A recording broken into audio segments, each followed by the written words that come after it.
You know, in the 21st century, there's a new global competition heating up. And it's not about territory, it's not about weapons, it's about energy.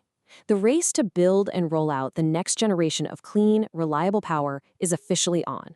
And whoever wins this race is going to define the economic and geopolitical map for decades. So that's the big question, right? Who is going to power our future? Who's going to build the infrastructure, own the tech, and control the supply chains for the energy that literally runs our world? That's what we're breaking down today. So let's get into it. At the very heart of this race, we're seeing two totally different playbooks emerge. On one side, you've got China's massive state-led industrial plan. We're talking centralized planning and just unprecedented scale. And on the other side, America's model of market-driven, decentralized innovation, a real Cambrian explosion of new ideas and technologies, all fueled by private money. Okay, so let's start with China. Their approach is really a masterclass in scale. It's an energy transition that's being driven first and foremost by just massive industrial expansion and infrastructure projects. To really get your head around the scale here, you only need to remember one number: 28. That is how many nuclear reactors China has under construction as we speak. Now get this, that's nearly half of all the nuclear reactors being built on the entire planet right now. It is just an astonishing display of industrial ambition. And, this isn't just happening by chance. It is a core part of China's 15th five-year plan, the country's central economic blueprint. The goal here is to nearly double its nuclear capacity in just 5 years, going from about 62 gigawatts to 110 by 2030. This is what industrial policy looks like on a truly national scale. But what's really wild is how clean energy has become this structural pillar for China's entire economy. I mean, projections for 2025 show the sector accounting for more than a third of GDP growth, over 90% of the rise in investment, and a staggering 11.4% of the total GDP. For China, the energy transition is the growth strategy. And the gap this creates, it is just staggering. In 2025 alone, China is projected to add 430 gigawatts of new renewable capacity. To put that in perspective, the EU is at 84 gigawatts and the US is at 60. China isn't just building more, it's installing more clean energy capacity than the rest of the world combined. And that creates this massive industrial overcapacity that then fuels its exports. All right, now let's pivot and look at the United States, because its strategy is completely different. It's less about a single unified plan and way more about a diverse, market-driven ecosystem, that Cambrian explosion of competing technologies we mentioned. So what's fueling all this innovation? A new power shock. You see, after 15 years of totally flat electricity use, US demand is suddenly growing again.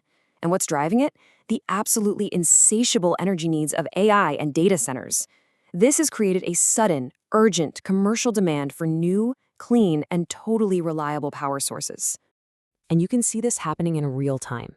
I mean, tech giants like Meta are now signing deals to buy power from advanced nuclear reactors that haven't even been built yet. This isn't a government plan. This is the market itself creating this powerful pull for next-generation nuclear tech.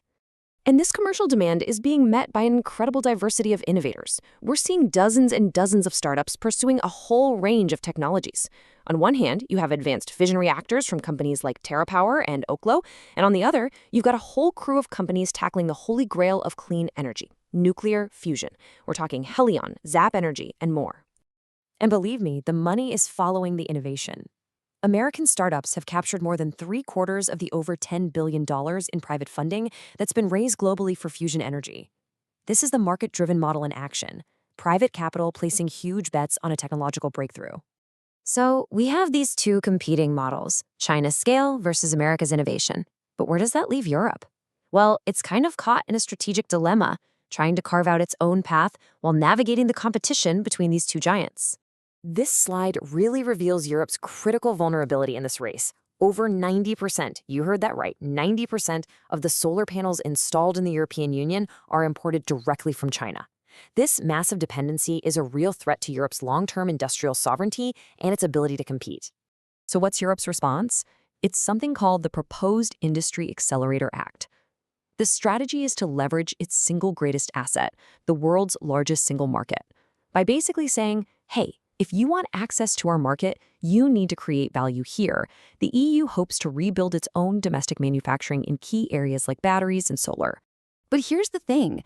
Whether we're talking about the US, China, or Europe, nobody has a clear, easy path to dominance.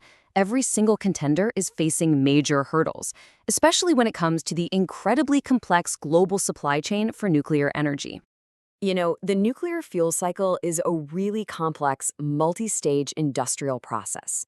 It starts with mining uranium ore, which then has to be converted, then it's enriched to make it more potent, and then finally it's fabricated into these incredibly precise fuel assemblies. A disruption at any one of those stages can bring the entire global supply chain to a screeching halt. And here's the problem. That next generation of reactors we've been talking about, they need a brand new type of fuel called HALEU, or high-assay low-enriched uranium. And while the tech to make it exists, the industrial capacity to produce HALEU at a commercial scale, well, it just isn't there yet. This creates a huge bottleneck for the entire advanced nuclear industry in the West. And of course, there's the decades-old question that always looms over this entire industry. What on earth do we do with the nuclear waste? Public acceptance and finding a viable long-term solution is still a massive hurdle. But innovators are tackling this age-old challenge head-on.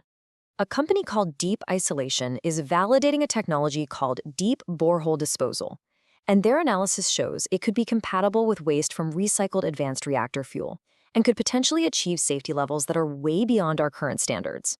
It offers a real path to finally closing the fuel cycle. So let's bring it all together and look at these two competing visions side by side. On one side, you have China's state-led approach. It's defined by central planning, and its key strength is just massive scale.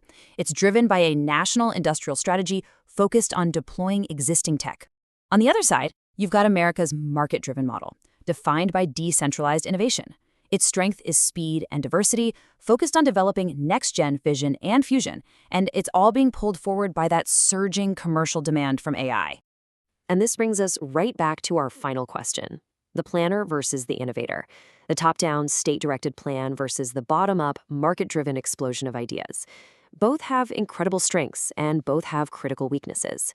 The model that ultimately succeeds won't just win an economic race, it's going to define the energy landscape and the global balance of power for the rest of the 21st century.